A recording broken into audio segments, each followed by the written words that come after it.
Going through a little bit of an identity crisis right now, okay? Because my white friends call me brown, but my brown friends keep calling me white. So I feel like I'm the diversity hire either way. But then also, like, white men have been calling me Mamacita, and then black women have referred to me as white sometimes, which really hurts my feelings. So I feel a little bit like a fucking mood ring. Like no one knows what I am. I feel like a riddle, like the Sphinx, you know? So I just kind of wanted to put it to bed now, in case you were wondering. I'm not Latina, okay? I'm not. I know the hoops are misleading, the winged eyeliner's fucking you up. I'm sorry, okay? I'm so sorry. But I'm Filipino, in case you were wondering, okay? Yes, Filipino. That means that I'm white and I'm Filipino. Trademark pending. So that means that my mom is from the Philippines and my dad calls me Oriental, so. That's good. Freddie means well, you know. But yeah, my husband gets it because he's Pakistani, so. Means he's from Florida, right? So his mom's from Florida and he gets randomly selected at every single airport. That's what that means, in case you're wondering. So now that we're married, I feel like I'm just gonna be like a riddle that TSA cannot solve. I'm just gonna be like, are you danger? I don't know, you know? But being biracial is interesting. I experienced a lot of like accidental racism by like my white family, like trying to be welcoming, but just fucking it up as per usual, you know, like, Grandma, you would get me Chinese Barbies for Christmas. I was like, thanks, Phyllis. I appreciate it. That's very nice. Thanks, Phyllis. But then my mom's mom would call me fat and then feed me at the same time. Anybody's mom do this? Yeah, you get it. You get it. You know. It's a lot of like, oh my God, Collie, you're getting so fat. Would you like to get more fried rice? Why are you crying? Keep eating. What the fuck is happening? Because then, like, white grandma would be like, look, I've got the fucking sugar-free cookies, you fat fuck, keep eating those, but only one at a time. So, like, I have a really confused, like, outlook on how weight loss works. Like, my brown side of my brain is like, if I keep eating, I will somehow be skinny. But then my white side of my brain is like, I can't eat anything and I'm still not skinny. It sucks. It just sucks, okay? But also, I got married very recently. Thank you so much. Thank you. Made it about 4 months and I still like him, so I feel like I'm doing pretty good. I do. Yeah, we did it in Vegas, which felt like a nice, easy, quick situation. Elvis was not present. He was not in the building, in case you're wondering. He was busy. So, but yeah, no, it was a great time, and I was very nervous about like my identity changing once I got married. You know, because it's like, oh God, it's like a whole fucking new world. And there's so many questions women get asked when they're engaged, like, are you gonna change your name? Are you gonna hyphenate your name? Are you gonna have a fucking bunch of last names? Like, it sucks so bad, okay? Sean, listen, as a guy that's engaged, all you gotta do is like show up and just be like, I do, you do, we do, we're done. Like, that's it. Whereas like women gotta do all that shit. They gotta like not cry. They gotta like look gorgeous, but they also then have to run the gamut of changing their fucking names, okay? That means you gotta sit in the Social Security office, which is a special circle of hell. And then you gotta go to the DMV. And then you gotta change all your bank shit. And then you gotta get a new email. I don't know when my fucking handmaid's bonnet comes in the fucking mail at this point. Like, it's absolutely the worst. I didn't want to hyphenate. I thought it would sound like a fucking law firm, so I didn't want to do that. It feels ridiculous. Like, it feels, but my new married name feels like a threat. It's Fawad, right? It sounds a little bit like Nicole Fawad. For Wayne. You know, so yeah, I am in the process of changing my name, and it's such a bitch. And I understand now why people just stay married even if they hate each other, because Jesus Christ, the paperwork is unbelievable. It's unbelievable. It is.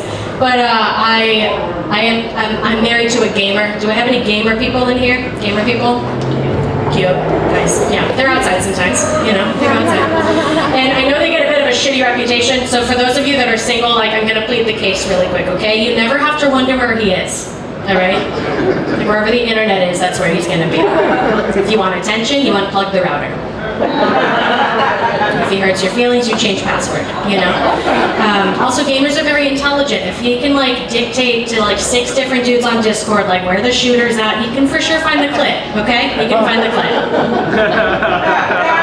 It's nature's puzzle, and he will solve it, okay?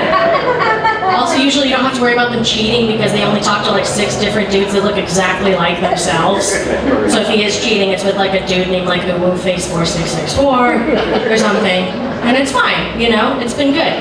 And his gaming evolution has transitioned such, so he no longer has a bunch of screens he's staring at, they need to be glued directly to his face. So he got one of those like VR things. He looks like an intern for Daft Punk. It's a whole thing. And I don't know if you know this, but with VR you don't have a controller, your body's the controller. So he played a Batman game recently, and Batman descends from ledges, right, as he does. So I watched him in the middle of the living room, unprovoked, just go like this.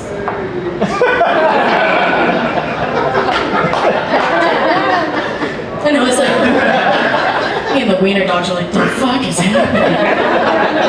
What's happening to Daddy? Yeah, we don't know. And recently he was complaining that the VR headset is too hot when you have it on too long. And I was like, well, take it off. And he was like, no, I'm going to install a fan on it. So now he has a little fan on the back of his head, which sounds like a cute little Roomba, so you can never miss him, you know. But I'm not perfect. I found out recently that I sleep like a dead person, which has got to be disconcerting. I sleep on my back, and my hands are already on my boobies like I'm already dead. And my feet are pointed, like I'm possessed, in second position, just like that, all the time. And I talk shit in my sleep. I don't just talk, I talk shit. For no reason. And the worst part is, he engages with me. Like an ass, you know? So one time out of nowhere, I was just like, can't even ride a bicycle. And he was like, who? And I was like, Kim Jong-un. I don't know if that's true. But I think I then said, that's why there's 2 Koreas. I think it's more complicated than that. But I'm sure there's more bicycles in South Korea. I don't fucking know. But yeah, and then he was like, really? And I went, yeah, Donald Trump can't either. They fall over all the time. And again, I don't know if that's true, but if you want to start that rumor, let's fucking go. Okay?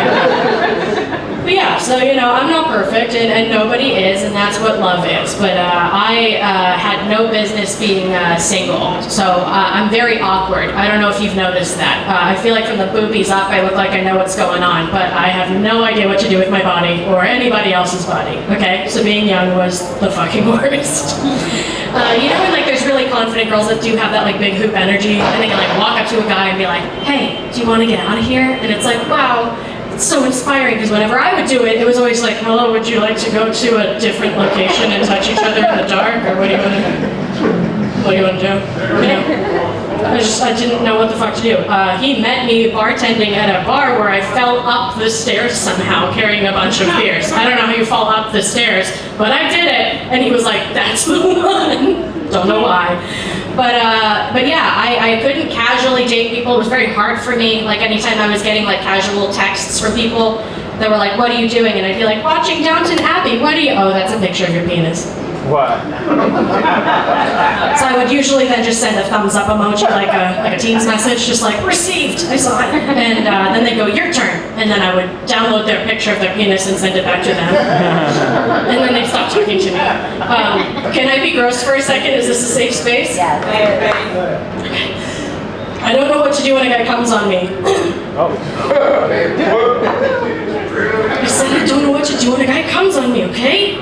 Like, they don't teach that in school. Like, I went to a public school. I'm very dumb. Okay, so like, it's not like it's not about the do. It's more just like, what am I supposed to fucking say? Is really the thing. So like, it happens. Am I supposed to just be like, thank you so much? Or like, wow, you shouldn't have. That's a lot. Like, or do I clap like white people do when a plane lands? Like, what do you want from me? I have no idea what I'm supposed to do.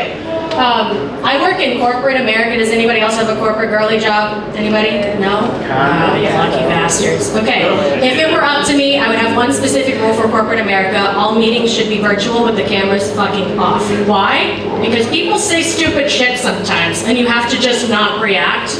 And I have a very loud face. I don't know if you've noticed, and I can't budget for Botox. So recently I had a manager say in a meeting that her dog got a chihuahua the other day. Oh, what? My thoughts exactly. She was like, have you seen these little dogs? They're adorable. And I was like, what income bracket are you in?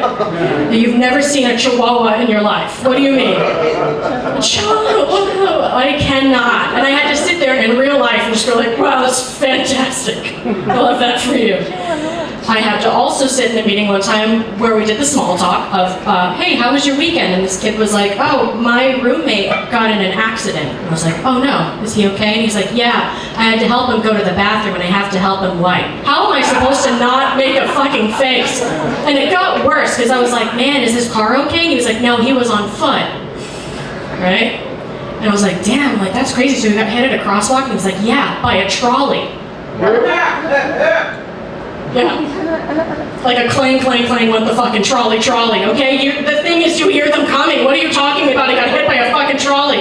And so I had to sit there and just be like, wow, that's crazy. And then he was like, you wouldn't believe it, but they go real fast sometimes when they're going downhill. And I was like, I have to, my internet connection is bad. I have to go. Anyway, you guys have been great. Thank you so much. Give it up for Sean.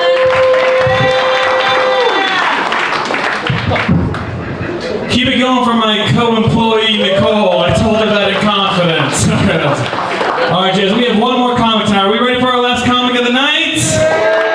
All right, we are lucky to have him. He tours all over. He has a dry bar special. Put your hands together for Chris Roop. Let's go!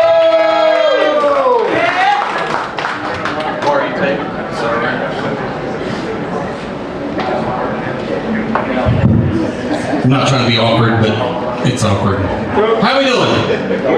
Y'all having a good time? Yes, sir! So here's a question. Can we all agree that Matt may not be gay, but he's thought about it?